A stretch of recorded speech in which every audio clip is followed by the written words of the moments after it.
Hi everyone, कैसे हो आप सभी लोग। आई होप आप लोग अच्छे होंगे। मैं हूं राहुल जयसवाल एंड स्वागत करता हूं आप सभी का एक बार फिर हमारे यूट्यूब चैनल JR ट्यूटोरियल्स में। फ्रेंड्स, आज आपके सामने अगेन एक ज्योग्राफी का मोस्ट इंपॉर्टेंट वीडियो में लेकर आ चुका हूं, जिसमें आज के दिन क्या पढ़ने वाले हैं। आज शुरुआत करेंगे एक नए चैप्टर की, आपके ज्योग्राफी सब्जेक्ट का 10th स्टैंडर्ड के लिए चैप्टर नंबर 9, जिसका नाम है टूरिज्म, ट्रांसपोर्ट एंड कम्युनिकेशन। जी हाँ दोस्तों, एक नया चैप्टर की शुरुआत करेंगे। तो आज पहला लेक्चर होने वाला है इस चैप्टर का। तो ये चैप्टर में बेसिकली है क्या, देखो ये चैप्टर का नाम क्या है, टूरिज्म है। यानी कि आप घूमते हो, घूमने जाते हो, तो उसी को टूरिज्म कहते हैं। अलग अलग जगह एक्सप्लोर करते हो तो उसको टूरिज्म कहते हैं। तो ब्राजील का टूरिज्म कैसा है, इंडिया का टूरिज्म कैसा है, ये डिस्कस करेंगे। फिर ट्रांसपोर्ट की बात करेंगे, तो ट्रांसपोर्ट हमारे इंडिया में कैसा होता है, ब्राजील में कैसा होता है, दोनों को कंपेयर करेंगे, वो हम देखेंगे। एंड साथ ही में कम्युनिकेशन कैसा है, इंडिया के लोग किस प्रकार से कम्युनिकेट करते हैं, क्या मींस ऑफ कम्युनिकेशन है हमारे पास, वैसे ही ब्राजील में कैसा है, ये सभी चीज इस चैप्टर में हम पढ़ेंगे। तो पहला लेक्चर है, तो शुरुआत करेंगे और इसमें हम लोग शुरुआत करेंगे टूरिज्म के साथ। तो ब्राजील का टूरिज्म कैसा है, इंडिया का टूरिज्म कैसा है, वो आज के इस लेक्चर में डिस्कस करेंगे। फिर जैसे जैसे लेक्चर नंबर 2, लेक्चर नंबर 3 आएगा, बाकी की चीजें भी आपको मिलती रहेगी।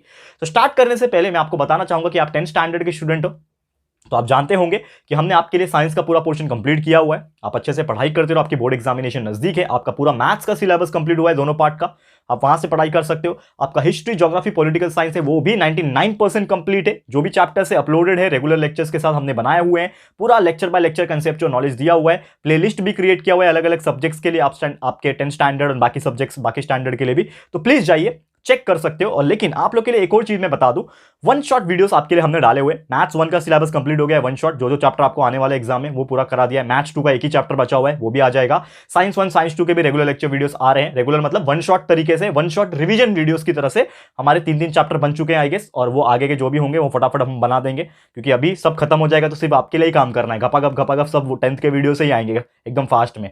तो आप लोग तैयार रहना और कंटिन्यूस पढ़ते रहो, क्योंकि आपके लिए टाइम कम है अभी। तो अच्छे से पढ़ते रहो, हम आपके लिए मेहनत कर रहे हैं पीछे से, लेकिन आपको अपनी तरफ से मेहनत जारी रखना है और रोज पढ़ाई करना है। रोज हमारे वीडियोस देखो, कंसेप्चुअल नॉलेज को क्लियर करो और अपनी तरफ से सेल्फ प्रैक्टिस भी करते रहना। शुरुआत करूंगा, एक छोटा सा चीज और बोलना चाहूंगा। जैसे कि आप जानते होंगे कि हमने एक नया चैनल को लॉन्च किया है, जिसका नाम है JR ट्यूटोरियल्स नेशनल स्टडी।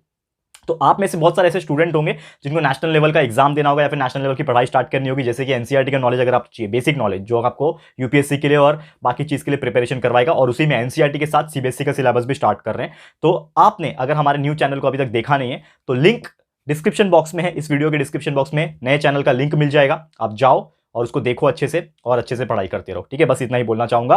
और एनिमेशन वाले वीडियोस डाले हुए हैं ना, तो आपको हेल्प करेंगे। तो प्लीज जाओ, अच्छे से देखो, अच्छे से हमारे चैनल को भी सब्सक्राइब करते रहना। ठीक है, तो शुरुआत करते हैं इस चैप्टर की, जिसका नाम है टूरिज्म, ट्रांसपोर्ट एंड कम्युनिकेशन। तो इसमें आपको एक चीज बता दूं, अगर मैं टूरिज्म का, ट्रांसपोर्ट का, कम्युनिकेशन का, हम शुरुआत करेंगे सबसे पहले टूरिज्म इन ब्राजील। ठीक है, टूरिज्म इन ब्राजील, कि ब्राजील में टूरिज्म कैसा है। उसके बाद ब्राजील का देखने के बाद हम इंडिया का देखेंगे, और ये चैप्टर को, ये आज के लेक्चर को एंड करेंगे। तो सबसे पहले हम ब्राजील की बात करें, तो देखो ब्राजील में बहुत सारे ऐसी चीजें हैं जो काफी अट्रैक्टिव है। जैसे कि आप ब्राजील में अगर जाओगे तो वहां पे आपको बहुत सारे क्लीन इन्वायरमेंट देखने मिलेगा एज कंपेयर टू इंडिया। थोड़ा इन्वायरमेंट उसका क्लीन है। बीचेस आपको बहुत सारे क्लीन देखने मिलेंगे। जो समुद्र तट है ना, काफी बड़ा कोस्ट लाइन है उसका। अगर आप देखोगे तो ब्राजील का कोस्ट लाइन काफी बड़ा है। ठीक है, बीचेस देखने मिलेंगे, सैंड बीचेस, ठीक है ना, रेत वाले। फिर अट्रैक्टिव आपको डेंस फॉरेस्ट देखने मिलेगा अमेजॉन में। आपको पता है ना, अमेजॉन रेन फॉरेस्ट है वहां पे, सबसे बड़ा जंगल पूरी दुनिया का अमेजॉन रेन फॉरेस्ट। वहां पे विभिन्न प्रकार के आपको क्या देखने मिलेंगे, पेड़ पौधे, विभिन्न प्रकार के क्या देखने मिलेंगे, एनिमल्स, अलग अलग टाइप के बर्ड्स, ऐसे ऐसे चीजें हैं वहां पे जो शायद पूरी दुनिया में कहीं देखने नहीं मिलेगा। तो अमेजॉन जंगल को देखने के लिए काफी सारे टूरिस्ट आते हैं। टूरिज्म का मतलब क्या होता है बेसिक तौर पे, tourism is nothing but just we want to explore. जैसे कि आप लोग बोलते हैं ना, सर छुट्टी बनाने के लिए कहीं जाते हैं, छुट्टी बनाने के लिए कहीं जा रहे हैं, मतलब आप क्या कर रहे हो, टूर कर रहे हो ना वहां पे, तो उसी को तो टूरिज्म कहते हैं। समझ में आ रहा है। तो ऐसे कई सारे लोग अलग अलग कंट्रीज भी जाते हैं। एक देश के व्यक्ति दूसरी देश में घूम रहा है तो समझ में आया, लेकिन एक देश का व्यक्ति कभी कभी बाहर देश में भी ट्रैवल करता है जाके। ठीक है, उसी को टूरिज्म कहते हैं। और अंदर इंटरनल टूरिज्म भी होता है, ये हमने बहुत सारे चैप्टर्स में पढ़ा हुआ, अभी 9th स्टैंडर्ड में भी पढ़ा हुआ है, आपने भी पढ़ा होगा कि generally there are various types of tourism. Agro tourism होता है, internal state to state tourism होता है, कंट्री वाइज टूरिज्म होता है, इंटरनेशनल टूरिज्म होता है, हेरिटेज साइट का टूरिज्म होता है। ऐसे कई सारे टूरिज्म होते हैं। तो वही मैं बता रहा हूं कि ब्राजील में आपको ऐसे बहुत सारी चीजें मिल जाएगी, ठीक है, जो अट्रैक्ट करती है। और कई सारे से बड़े बड़े सिटीज हैं, जैसे कि आप जानते हो कि साओ पोलो, ठीक है ना, one of the biggest city in Brazil. ठीक है ना, साओ पोलो हो गया। फिर एक और बहुत फेमस है ब्राजीलिया। ठीक है, ब्राजीलिया ये भी काफी फेमस है। और एक और काफी ज्यादा फेमस सिटी है रियो डी जनेरियो। ठीक है, काफी ज्यादा फेमस है ये, इसके बारे में तो नाम सुना होगा, यहाँ पे ओलंपिक्स भी हो चुका है रियो डी जेनेरो में, ठीक है ना। तो ऐसे कई सारे सिटीज हैं जो बहुत ज्यादा अट्रैक्टिव है दिखने में, और उनके अंदर बहुत सारे अलग अलग जगह है जहां पे अलग अलग जगह से दूसरे दूसरे कंट्री से लोग आते हैं और ये चीज को देख के जाते हैं। तो टूरिज्म एक बहुत ही अच्छा इंपॉर्टेंट कंसेप्ट माना जाता है, क्योंकि टूरिज्म हेल्प करता है जीडीपी में भी। Some percentage of tourism GDP में भी इंक्लूड होता है, क्योंकि देखो जीडीपी देश का जो होता है, ग्रॉस डोमेस्टिक प्रोडक्ट जो होता है देश का, वो क्या होता है, कहीं ना कहीं जहां से पैसा आ रहा है उसके थ्रू ही बढ़ता है। अगर देश का एक हिस्सा यानी टूरिज्म में बहुत ज्यादा पैसा जनरेट करके दे रहा है, यानी कि उस चीज का प्रभाव जीडीपी में काफी अच्छा पड़ेगा। तो ब्राजील का जो कंट्रीब्यूशन है इन टर्म्स ऑफ जीडीपी, यानी कि जीडीपी में टूरिज्म का ब्राजील का बहुत अच्छा कंट्रीब्यूशन है एज कंपेयर टू इंडिया। अगर आप करोगे, मैं आपको इंडिया के बारे में भी पढ़ाऊंगा, लेकिन इंडिया से ज्यादा ब्राजील जो है वो अपने देश को टूरिज्म की हेल्प से कंट्रीब्यूट करता है अपने जीडीपी को आगे बढ़ाने में। इसके पीछे का रीजन क्या है वो मैं बताऊंगा, कुछ ही देर में बताऊंगा, लेकिन हम वही बता रहे हैं। और खासकर ब्राजील में कुछ ऐसी जगह है जहां पे बहुत ज्यादा लाइक नेचुरल तरीके से हेरिटेज साइट्स दिखते हैं, वहां पे लोग काफी ज्यादा अट्रैक्ट होते हैं और वहां पे कई सारे टूरिस्ट लोग टूरिज्म करते हैं जाके। और आजकल ब्राजील में एको टूरिज्म ये काफी ज्यादा बूस्ट हो रहा है। इको टूरिज्म काफी तेजी से बढ़ रहा है। What do you mean by eco tourism? That is ecology, environment point of view.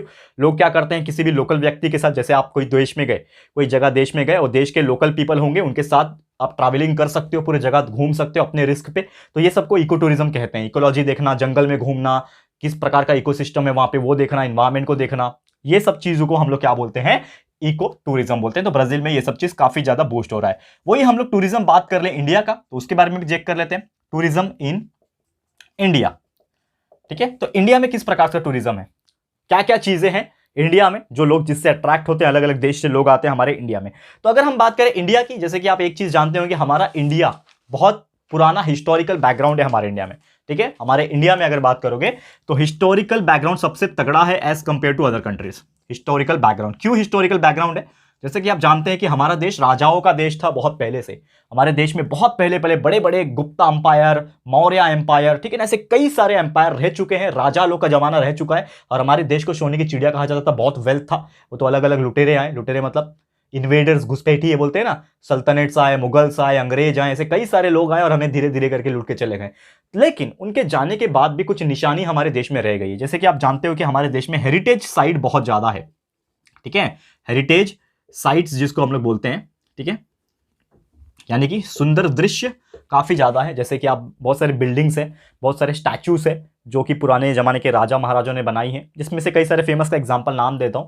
Taj Mahal है, ठीक है ना, फिर गेटवे ऑफ इंडिया है, ठीक है ना, जो अंग्रेज के जमाने से बना हुआ है, ठीक है ना। उसके हिसाब से बात करें लाल किला है, ठीक है ना, गोल गुंबज है, ठीक है ना, ऐसे कई सारे हैं। बीबी का मकबरा है, चार मीनार है, मेरे को तो अभी याद भी नहीं आ रहा, इतने सारी चीजें हैं। आप पूरे इंडिया में केव्स में भी आप देखोगे, Ajanta Ellora cave, there are so many temples in the south also, Rameswaram में, ऐसे कई सारे टेंपल्स हैं जो हम जाके देखेंगे ना, आपको ऐसा लगेगा ये हिस्टोरिकल बैकग्राउंड से बिलोंग करते हैं। ठीक है, और इसके अलावा कई सारे सुंदर दृश्य हैं हमारे, अगर देश की अगर हम बात करें यहाँ पे, कि हमारे मुंबई में आप देखोगे क्वींस नेकलेस, यानी कि जो आपका मरीन ड्राइव का बीच है, काफी फेमस, ठीक है ना, मरीन ड्राइव का बहुत सारे लोग वहाँ से, अलग अलग टूरिस्ट लोग वहाँ से आते हैं, मुंबई घूमने के लिए आते हैं, क्योंकि मुंबई का एक मजा अलग ही है।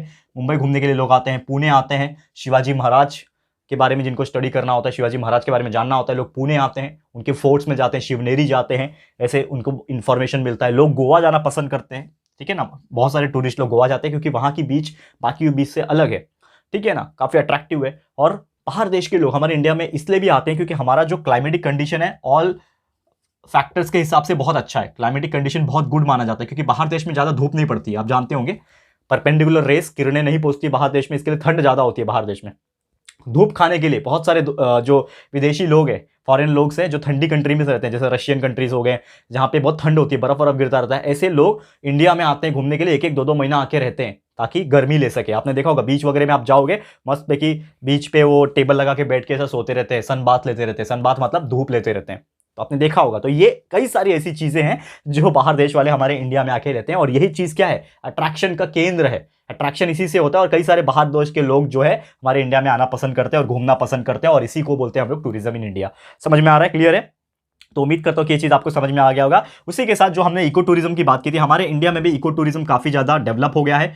ठीक है ना। खासकर नॉर्थ साइड में आप देखोगे तो वहां पे बहुत ज्यादा हरियाली है, इकोसिस्टम है, बहुत ज्यादा इन्वायरमेंट फ्रेंडली इन्वायरमेंट है वहां पे। तो ऐसे कई सारे लोग लोकल लोग के साथ जाके बहुत ज्यादा एक्सप्लोर करते हैं, अलग अलग जगह घूमते हैं, ठीक है। और इस चीज को बिजनेस भी बना लिया गया है, जैसे कि आप बहुत सारी जगह पे अगर जाओगे तो उससे जो लोकल लोग हैं वो पैसे भी अर्न कर सकते हैं, तो बिजनेस के लिए भी काफी ज्यादा हेल्प हो जाता है, ठीक है ना। और इको टूरिज्म भी काफी ज्यादा हमारे इंडिया में बूस्ट हो रहा है, ठीक है।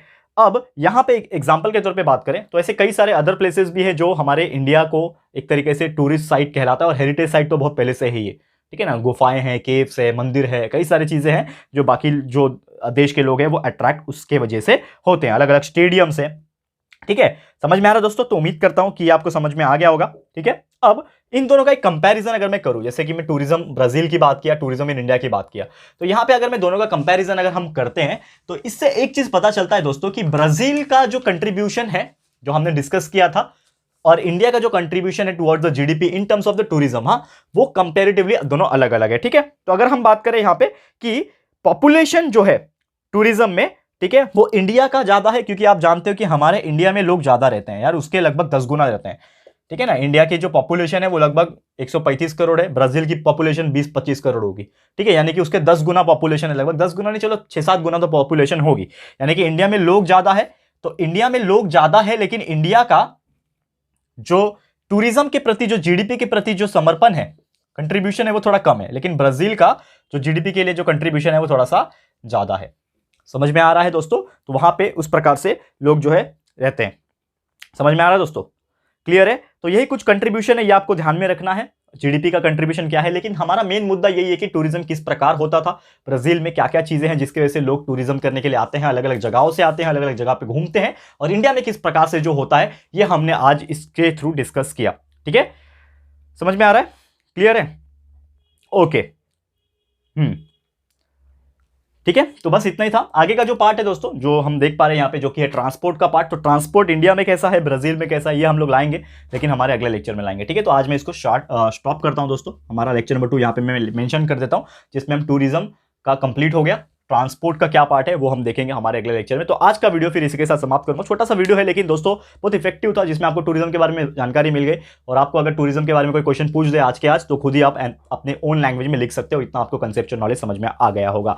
तो इसी के साथ दोस्तों हमारा आज का वीडियो समाप्त करूंगा। लेक्चर नंबर 2 का फटाफट से वेट कर लेना, जल्दी लेकर आ जाऊंगा, ठीक है। और ये वीडियो आपको कैसा लगा है प्लीज हमें कमेंट करना, अपनी राय और सजेशंस दोस्तों जरूर से देना। और वीडियो पसंद आया, अच्छा लगा है दोस्तों, तो प्लीज वीडियो को लाइक कर देना एंड शेयर कर देना, अपने दोस्तों के साथ शेयर करो, अपने फ्रेंड्स फैमिलीज के साथ शेयर करो, उनको बताओ कि आज हमने टूरिज्म के बारे में पढ़ाई की है। तो please share to the maximum people. First time channel पे आए हो, अभी तक चैनल को सब्सक्राइब नहीं किया है, तो फटाफट से हमारे चैनल को भी सब्सक्राइब कर देना। साथ ही में एक बेल आइकन होता है, उसको प्रेस कर देना, ताकि फ्यूचर में हम कभी भी कोई भी वीडियोस को अपलोड करेंगे तो आप लोग को नोटिफिकेशन मिलती रहेगी, ठीक है फ्रेंड्स। तो मिलते हैं हमारे अगले वीडियो में। ये वीडियो देखने के लिए thank you and good bye.